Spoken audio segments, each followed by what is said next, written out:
Obrigado aí pelo carinho de todos vocês. Obrigado aí mesmo, pelo apoio. Então, abençoados, o sistema religioso, eles gostam de usar estas frases soltas, né? Para impor jugo de escravidão às pessoas. E para espiar, como disse o apóstolo Paulo, a nossa liberdade, a liberdade que temos no Senhor. Paulo disse que alguns se infiltraram ali entre eles, mas não era para aprender o evangelho, para ter vida com Deus, não era para ter salvação, a metanoia na mente.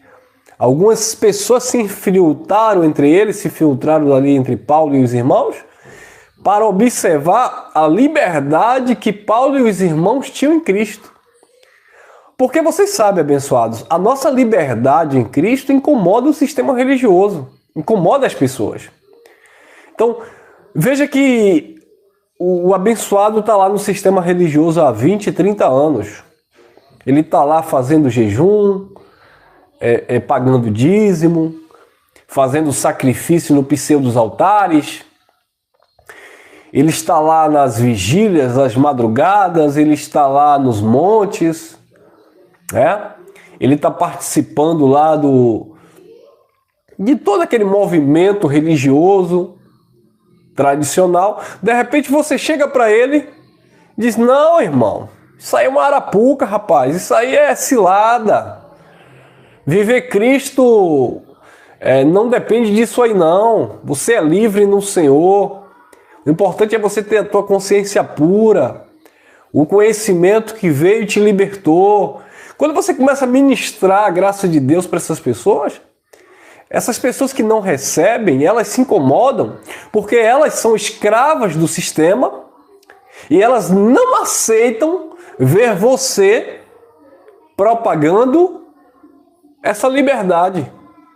Eles, como assim, rapaz? Então quer dizer que pode tudo? Aí eles vêm, né? Isso é porta larga. Isso é caminho que conduz à perdição. Aí você, não, abençoado. O evangelho da graça de Deus, o amor de Cristo nos constrange. Paulo disse: o Deus a quem eu sirvo no meu espírito, na minha consciência, sabe? Então Paulo falava dessa liberdade com responsabilidade, com temor de Deus. Paulo estava louvando a Deus pela vida da igreja, dos filipenses. Porque não apenas na presença de Paulo, mas principalmente na ausência de Paulo, os filipenses continuavam zelosos, tementes a Deus. Aí Paulo disse: aquele que começou a boa obra em vocês há de aperfeiçoar.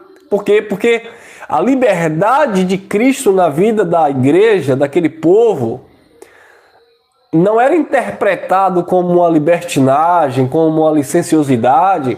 Pelo contrário, Paulo disse à igreja da Galácia, lá no capítulo 5, versículo 1 e o 13. No versículo 1, Paulo disse: permaneceis, pois, firmes na liberdade com que Cristo vos libertou. E no versículo 13, Paulo faz uma advertência: não useis da liberdade, irmãos, para dar ocasião à carne, mas servi-vos uns aos outros em amor.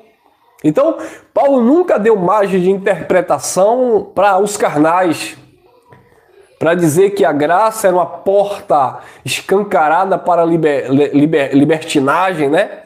A graça é uma porta aberta, e disse Cristo: eu sou a porta, para você entrar e sair e achar pastagem, ou seja, o bom alimento.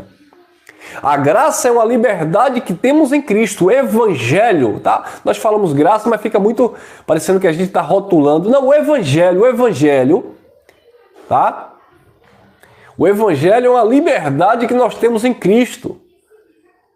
É um conhecimento, é uma ciência revelada no nosso espírito, para vivermos no temor do Criador e não usar desta liberdade para dar ocasião à nossa carne.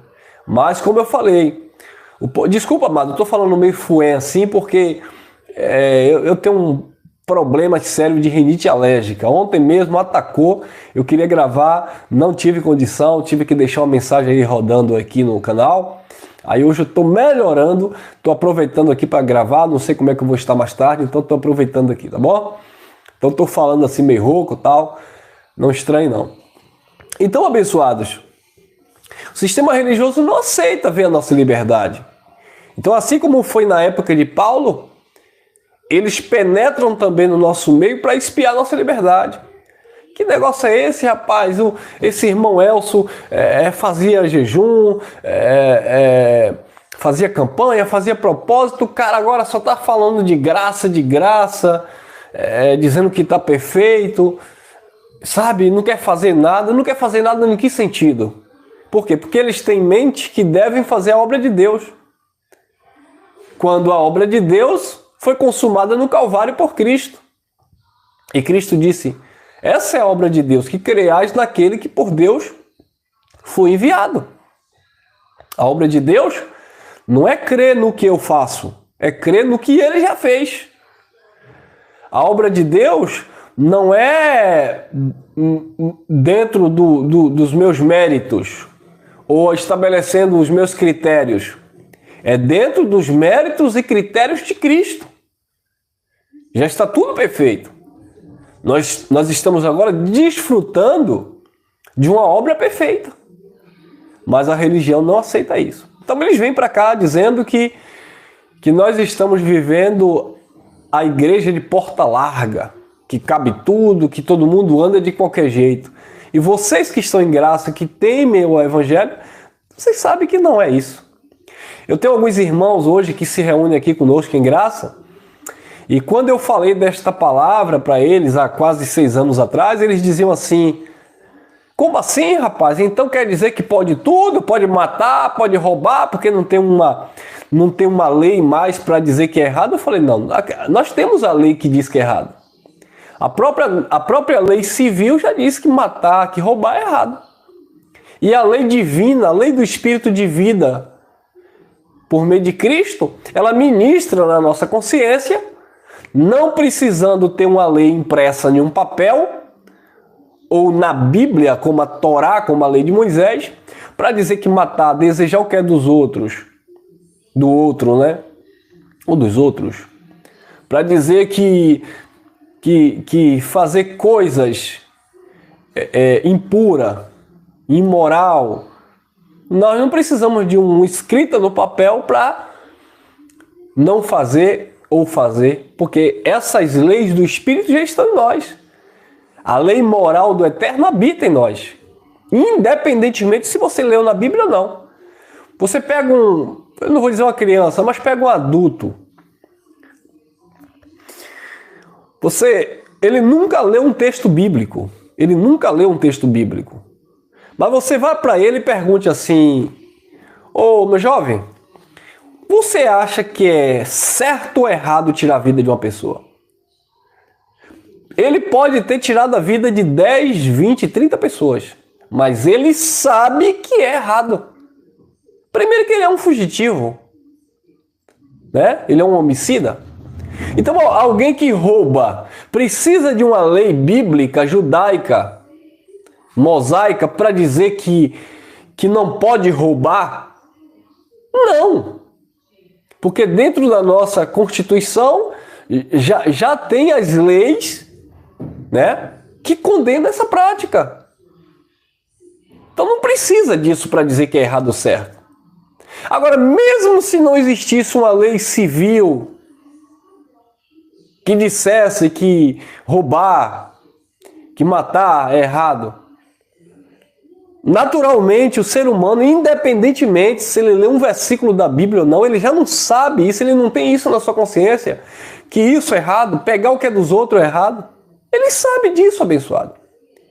Então, quando nós falamos do Evangelho, nós estamos falando de uma consciência pura para com Deus. Nós estamos falando de uma conduta de filhos de Deus. Então é claro que porque o sistema religioso precisa de uma regra, sabe? De uma punição bíblica para dizer, olha, não matarás, não roubarás, quer dizer, usando o velho pacto. Nós não.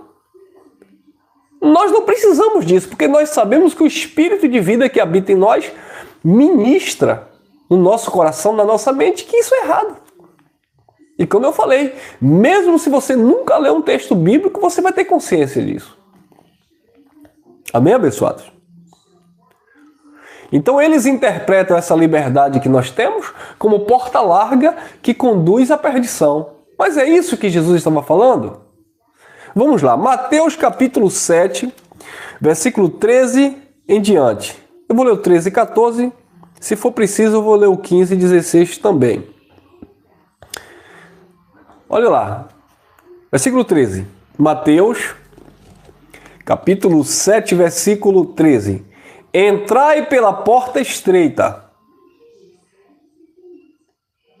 Exatamente. Entrai pela porta estreita.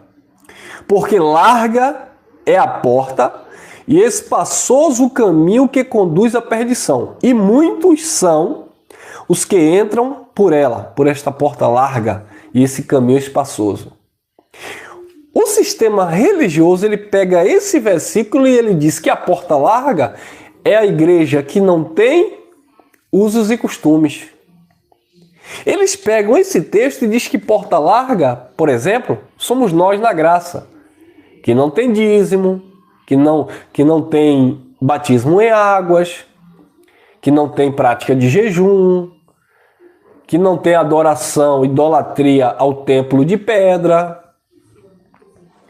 que nós não reconhecemos casa de Deus construída por mãos de homens, que não tem pastor presidente sobre as nossas vidas, homem, humanamente falando. Então eles dizem que nós somos porta larga e caminho espaçoso que conduz à perdição, porque nós dizemos que quem governa as nossas vidas não é o homem, não é o líder, é o próprio Criador, é o próprio Espírito que habita em nós. Veja que interpretação, desculpa a expressão, que interpretação mais chula, mais equivocada, mais carnal, porque Jesus não está falando disso. Porque para eles afirmarem isso, Jesus teria que estar falando aqui claramente, olha, porta larga e caminho espaçoso que conduz à perdição é essa sinagoga aí de Caifás, é aquela igreja evangélica ali de Nicodemos, é aquela casa de oração ali de Gamaliel. Jesus não disse nada disso, porque não tem nada a ver com isso. O que Jesus estava dizendo aqui, abençoados, era contra o sistema. Jesus estava falando aqui contra uma doutrina que certas doutrinas era porta larga e caminho espaçoso que conduzia as pessoas à perdição. E perdição aqui não é também perdição espiritual, perdição eterna, não. Perdição aqui era perdição da alma, ou seja, do entendimento. As pessoas ficavam perturbadas, perdidas. Lembra de Zaqueu? Zaqueu estava perdido no seu raciocínio, no seu entendimento, nas suas convicções. Zaqueu estava confuso. Zaqueu subiu numa figueira brava. Quando Jesus viu, ele disse: desce-te depressa, porque hoje me convém pousar na tua casa. E Jesus declarou: porque este também é filho de Abraão. Falando de alguém, de um filho de Deus que estava perdido. Lembra do filho pródigo, que também estava perdido nas suas atitudes, nas suas ações? Há caminhos que para o homem parecem ser caminho de paz, mas o fim desse caminho conduz à morte. Então, era isso que Jesus estava dizendo. Largo e espaçoso é o caminho que conduz à perdição dessas pessoas. Lembra de Nicodemos? Nicodemos era um príncipe do judeu, um homem importante.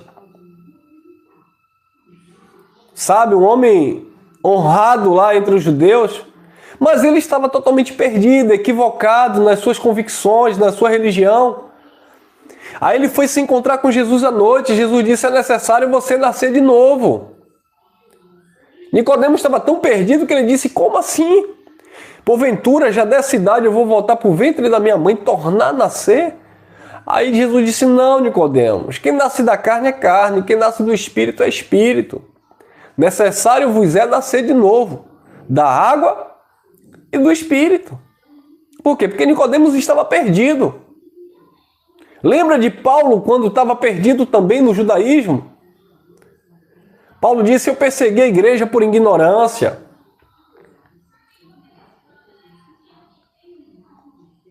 Então, Paulo disse que estava totalmente perdido, mas quando ele conheceu o Evangelho, quando ele conheceu a graça, ele disse que considerou tudo aquilo como esterco por amor a Cristo.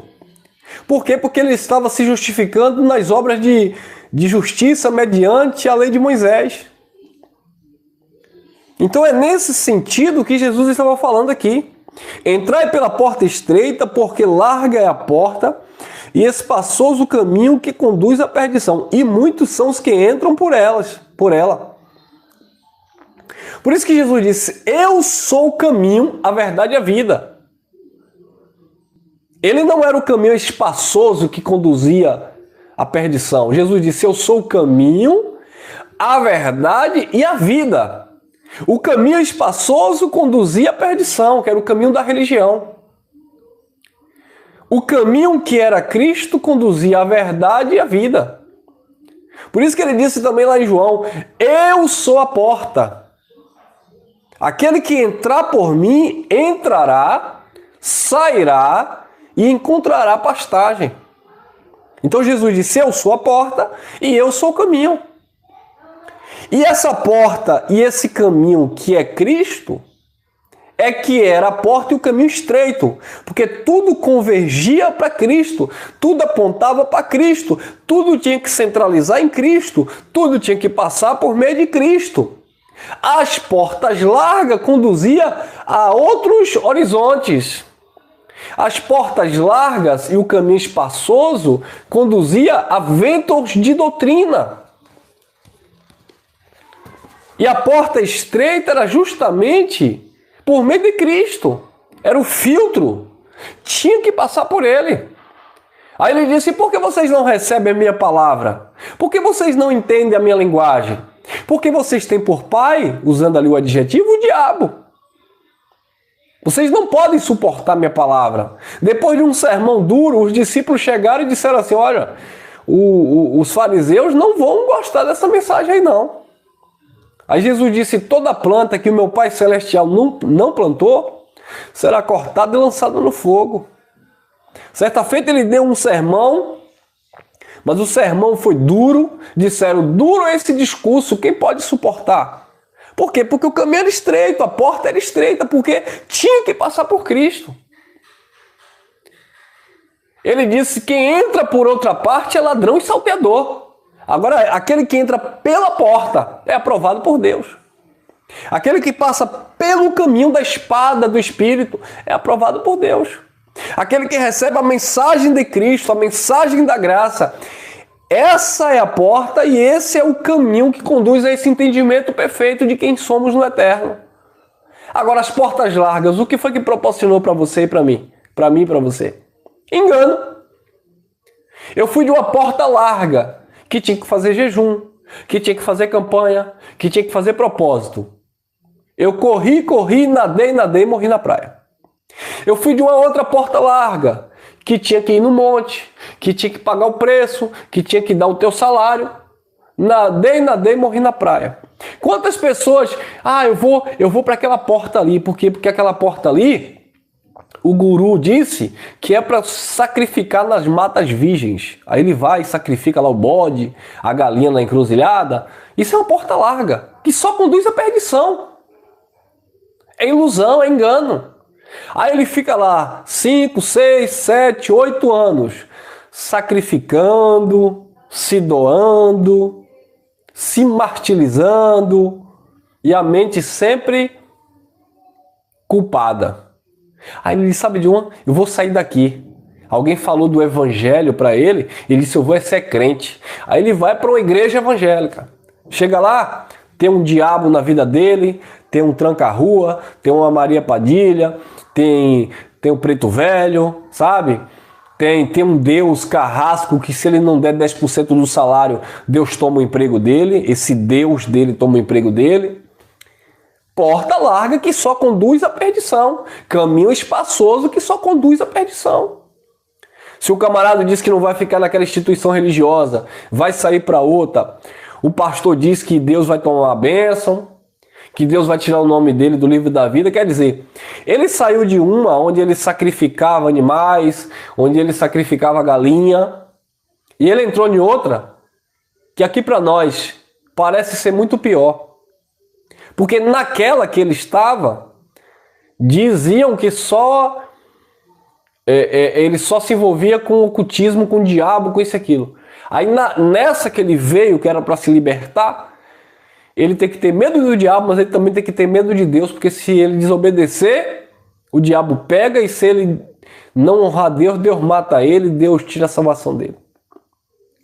Caminho espaçoso e porta larga que só conduz à perdição. Não é Cristo, não é evangelho.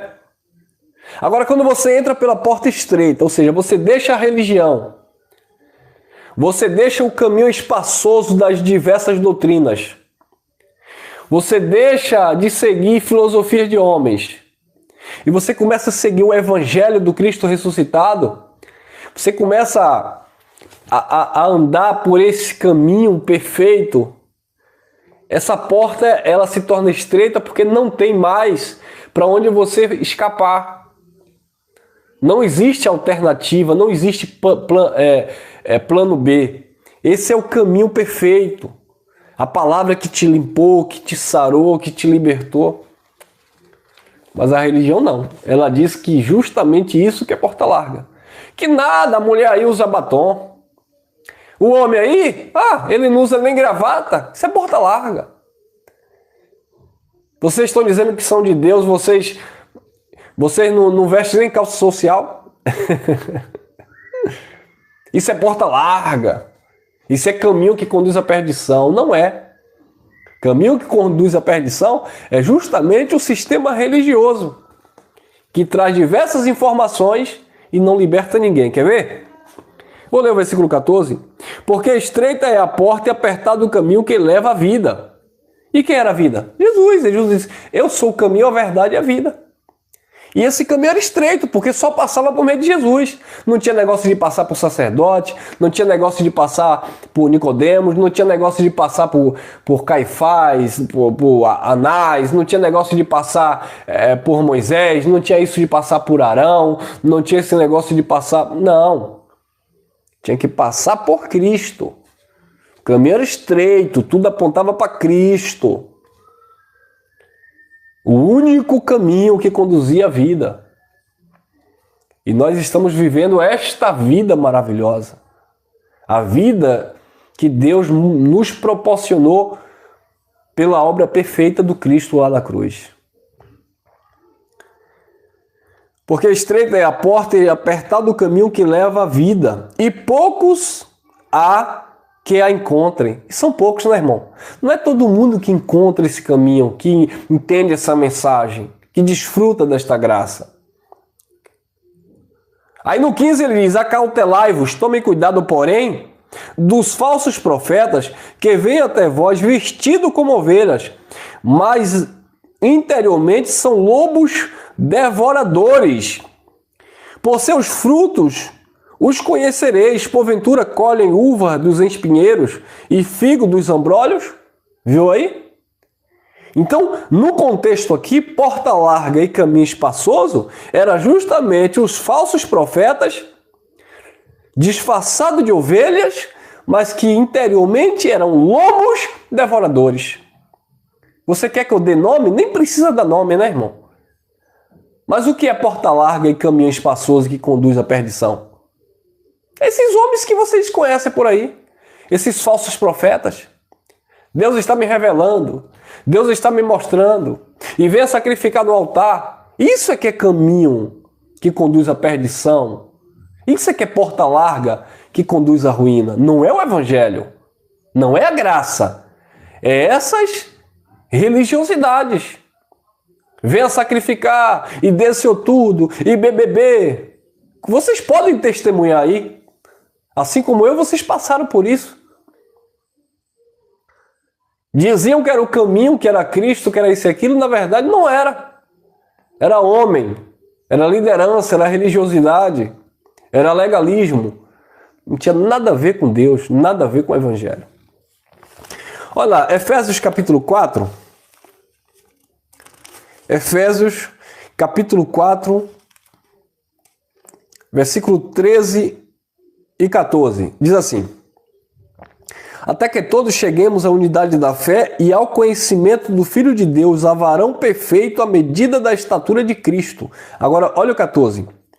Para que não sejamos mais meninos inconstantes, levados em roda por todo o vento de doutrina, pelo engano dos homens, que com astúcia enganam fraudulosamente. Aí a porta larga aí. Olha a porta larga e o caminho espaçoso aí.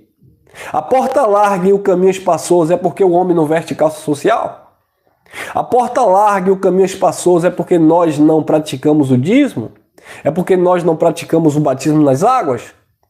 É porque nós não idolatramos um local físico dizendo que ali é a casa de Deus? É porque nós não temos um pastor presidente para conduzir a nossa vida? Isso é que é porta larga? A porta larga é porque você prega a liberdade que tem em Cristo e vive em paz com Deus mediante a revelação dessa graça? Não. A porta larga é justamente a religiosidade. Pelo engano dos homens que com astúcia enganam fraudulosamente. Paulo diz, cuidado para que não sejamos meninos inconstantes levados em roda por vento de doutrina pelo engano dos homens. Então isso é que é porta larga. Porta larga é as diversas alternativas que as pessoas apresentam para se chegar a Deus. Faça isso, não deu certo. Faça aquilo, não deu certo. Faça aquilo outro, não deu certo. Agora o Evangelho da Graça não. O Evangelho da Graça te apresenta perfeito em Cristo. Olha outro texto interessante. Hebreus capítulo 9. Olha lá. Perdão, capítulo 13, o versículo que é o 9. Hebreus 13, 9. Diz assim: não vos deixeis levar em redor por doutrinas várias e estranhas, porque bom é que o coração, e o coração aqui se aplica à mente, né? Bom é que o coração se fortifique com graça, e não com alimentos de que nada aproveitaram aqueles que a eles se entregaram. Ó, a parte A. Versículo 9, Hebreus 13, 9. Não vos deixeis levar em roda por doutrina várias e estranhas, porque bom é que o coração se fortifique com a graça. Então a porta larga e caminho espaçoso que conduz à perdição não é a liberdade que temos em Cristo por meio da graça. É justamente os ventos de doutrina, as diversas doutrinas. O que foi que Paulo falou aos Romanos? Olha lá, Romanos, carta aos Romanos, capítulo 6, versículo 14 e o 17. Só esses dois versículos. Carta aos Romanos 6. No versículo 14 diz assim: porque o pecado não terá domínio sobre vós, pois não estáis debaixo da lei, mas debaixo da graça. Viu? Romanos 6, 14. Porque o pecado não terá domínio sobre vós. Por que, Paulo? Porque vocês não estão debaixo da lei. Vocês estão debaixo da graça. Então, observe que o caminho que conduz à salvação, na mente, a metanoia, a vida, o entendimento, é Cristo, é a graça de Deus. O pecado não tem domínio sobre vocês, disse Paulo, porque vocês não estão debaixo da lei, vocês estão debaixo da graça. Agora, olha o 17, o que Paulo disse. 6,17. Mas graças a Deus, que tendo sido servos do pecado, ou seja, quando estavam debaixo da lei, recebestes, obedecestes de coração a forma de doutrina a que fostes entregues. Qual foi agora a forma de doutrina que foi entregue para este povo que outrora estava debaixo do pecado? A graça de Deus. Então, Paulo diz, o pecado não tem domínio sobre vós porque vocês não estão debaixo da lei, estão debaixo da graça. Aí no 17, Paulo disse, eu dou graças a Deus que vocês, tendo sido servos do pecado, quando estavam debaixo da lei, vocês receberam de coração a forma de doutrina que eu apresentei para vocês. E o que foi qual foi a doutrina que Paulo apresentou para a igreja? A graça de Deus. Então aquele povo recebeu de coração, de bom grado, com a boa mente, a forma de doutrina que Paulo apresentou. Então isso não é caminho que conduz à perdição. Não é caminho espaçoso que conduz à perdição. Não é porta larga, pelo contrário. É o filtro, sabe? É de fato o entendimento de Cristo, que é esta porta estreita que nos libertou das portas largas da religião que outrora nós estávamos vivendo. Tá bom, queridos? Então eu deixo aqui essa reflexão e envia essas mensagens para esses legalistas que andam dizendo por aí que nós vivemos uma igreja de porta larga e nós vivemos no caminho espaçoso que conduz à perdição. Pelo contrário, nós estamos vivendo, reinando em vida e em perfeita vitória, porque Deus nos tirou dessas portas largas e desses caminhos espaçosos aí que nos conduzia à perdição. Que eu vivi 18 anos, talvez você tenha vivido mais do que eu, que fazia, que sacrificava, que dava, que se doava, que fazia BBB e nunca teve paz na vida. Mas quando você encontrou esta palavra, quando você se deparou com essa mensagem, você de fato entrou no descanso do Criador e hoje você pode dizer que está reinando em vida e em perfeita vitória. Amém? Você concorda? Eu recebo na minha vida e eu creio que você também esteja recebendo essa instrução da parte do Pai, tá bom? Nós estamos vivendo em perfeita harmonia com o Criador mediante esta palavra que nos libertou de todo engano, de toda religiosidade que estava nos escravizando. Graça e paz, até o próximo encontro, permitindo o Papai do Céu. Por favor, deixe nos comentários aí, irmãos, qual o tema que nós vamos tratar no nosso bate-papo no sábado, tá bom? Não ficou nada definido ainda, mas vocês podem deixar aí no comentário depois, para ver se a gente vai trazer um assunto específico, um estudo específico sobre, no nosso bate-papo de sábado, tá bom? Beijo no coração de todos, obrigado pelo carinho e até o próximo vídeo.